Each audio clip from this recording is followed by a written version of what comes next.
এক ভাই বলেছিলেন যে এই গণ অভ্যুত্থানের পরে আমরা অনেকগুলো হাদি পেতে পারতাম, অনেকে হাদি হতে পারতেন, কিন্তু হাদি হয়েছে একটি ছেলেই, একজন হাদি আমরা পেয়েছি। আর বাকিরা সুবিধাবাদী ধান্দাবাজির জন্য আপনারা জুলাইকে বিক্রি করেছে, জুলাই বিক্রি করে উপদেষ্টা হয়েছে, সমন্বয়ক হয়েছে, মন্ত্রণালয় সচিবালয়ে ধান্দাবাজি করেছে, ডিসি অফিসে এসপি অফিসে ধান্দাবাজি করেছে, নিজেদের এলাকায় নির্বাচনে আসন গুছিয়েছে। আর এই জুলাইকে তারা অনিরাপদ করেছে, যার কারণে আজকে জুলাই গণ অভ্যুত্থানের সহযোদ্ধা,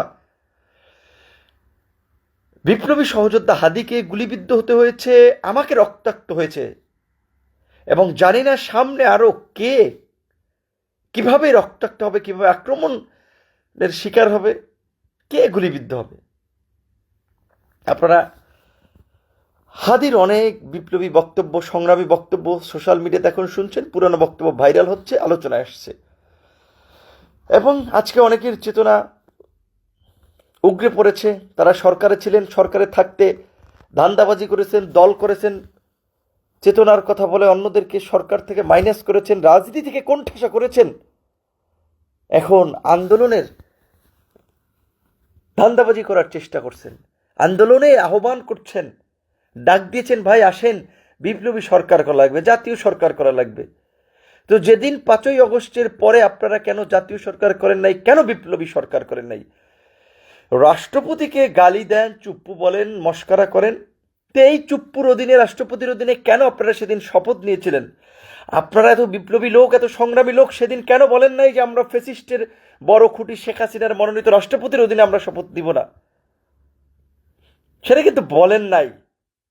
বরঞ্চ আমাদের মতো সংগ্রামী যারা আপনাদেরকে তৈরি করেছিলাম, যাদের রক্তের উপরে ভর করে আপনারা, এই জুলাইয়ের উপরে ভর করে, জুলাই বিক্রি করে আপনারা উপদেষ্টা হয়েছিলেন, তারা আমাদেরকে চেনেন নাই।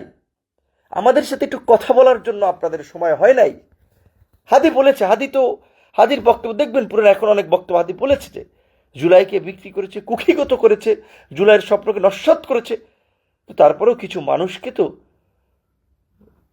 প্রতিবাদটা জারি রাখতে হবে। আমরা না হয় রাজনীতির বাইরে থেকে কিছু মানুষ সেই প্রতিবাদটা চালিয়ে গেলাম, সেই দায়িত্বটা চালিয়ে গেলাম। হাদি সেটা বলেছিল। তো হাদি আমাদের সংগ্রামের চেতনা, হাদি আমাদের অনুপ্রেরণা। আজকের তরুণ প্রজন্ম, রাজনৈতিক দলের নেতৃবৃন্দকে আমরা বলবো, দল মত নির্বিশেষে হাদির এই সংগ্রামী চেতনায় উদ্বুদ্ধ হন, ফেসিবাদ নির্মূলের জন্য আওয়াজ তুলেন। আজকে কেন গণ অভ্যুত্থানের 15 মাসেও ফেসিবাদ নির্মূল হলো না? কেন জাতীয় পার্টি আজকে এই বুদ্ধিজীবী দিবসে ফুল দিতে যায়, শহীদ মিনারে ফুল দিতে যায়, স্মৃতিসৌধে ফুল দিতে যায়, সরকার ব্যবস্থা নেয় না?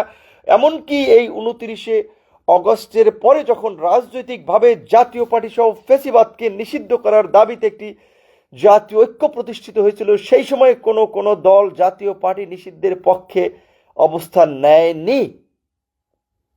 যারা জাতীয় পার্টিকে নিষিদ্ধের পক্ষে অবস্থান নেয়নি, ফ্যাসিবাদকে নির্মূল করার পক্ষে অবস্থান নেয়নি, তারা আগামীতে আওয়ামী লীগকেও রাজনীতিতে সুযোগ দেবে, আওয়ামী লীগকে ওপেন করে দেবে, এবং এই জুলাই অভ্যুত্থানের, জুলাই যোদ্ধাদেরকে সাইজ করার জন্য লেলিয়ে দিবে।